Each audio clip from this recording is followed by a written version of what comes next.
On se retrouve aujourd'hui, on est le 14 décembre et je vais vous lire l'incroyable voyage des 100 ans de Noël.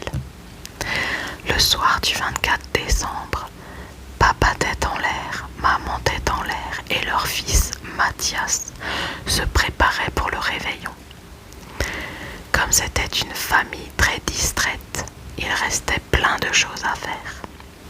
Dans la cuisine, papa tête en l'air cherchait la dinde qu'il avait oublié de farcir et dans la bibliothèque, maman tête en l'air était au téléphone avec le Père Noël car elle avait oublié de lui poster la liste des cadeaux. Pendant ce temps, Mathias tête en l'air jouait tranquillement dans sa chambre. Il n'était pas impatient car il était un petit garçon très étourdi et croyait que Noël n'était que dans une semaine.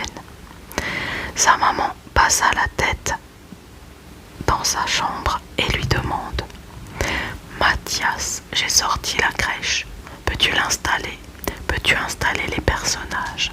Je dois encore dire quelques mots au Père Noël. » Mathias abandonna ses jouets et courut au salon. Il sortit les santons de leur boîte. Il installa Joseph et Marie bien au chaud entre l'âne et le bœuf. Mais il joua avec les bergers et le roi mage. Il les dispersa un peu partout. Soudain, son papa l'appela. « Mathias, viens m'aider à préparer le dessert. » Mathias courut à la cuisine et oublia d'installer les petits personnages. Bientôt, les rois mages, chargés de cadeaux, s'impatientèrent. Ils enfourchèrent leurs grands chameaux et partirent à trot à la recherche du bébé de Marie. Les rois mages s'égarèrent dans la chambre de Mathias.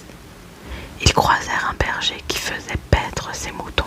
« Bonjour, ami, sais-tu où se trouve la maison du petit Jésus ?»« Au salon, je crois, répondit le berger.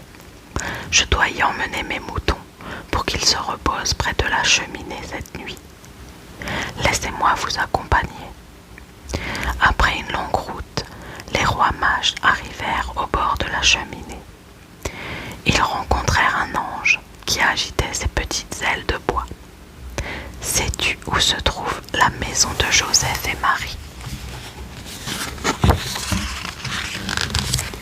Suivez l'étoile qui brille au-dessus du sapin, répondit l'ange. Elle vous montrera le chemin. » Les rois mages se remirent en marche.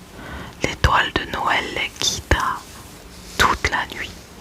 Au petit matin, ils aperçurent la crèche au pied du sapin.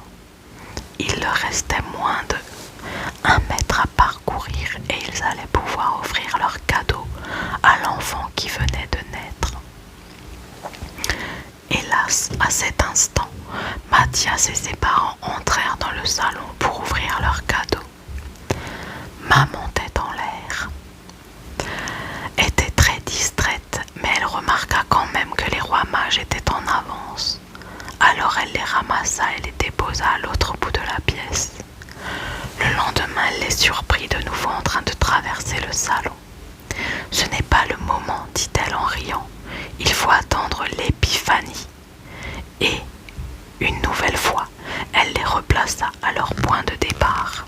C'est pourquoi les rois mages, malgré tous leurs efforts, n'offrirent leur cadeau à l'enfant Jésus que le 6 janvier, épuisés mais heureux d'être enfin arrivés. J'ai trouvé trop chouette cette histoire, vraiment, elle était vraiment très mignonne. Et nous, du coup, on se retrouve demain pour le 15.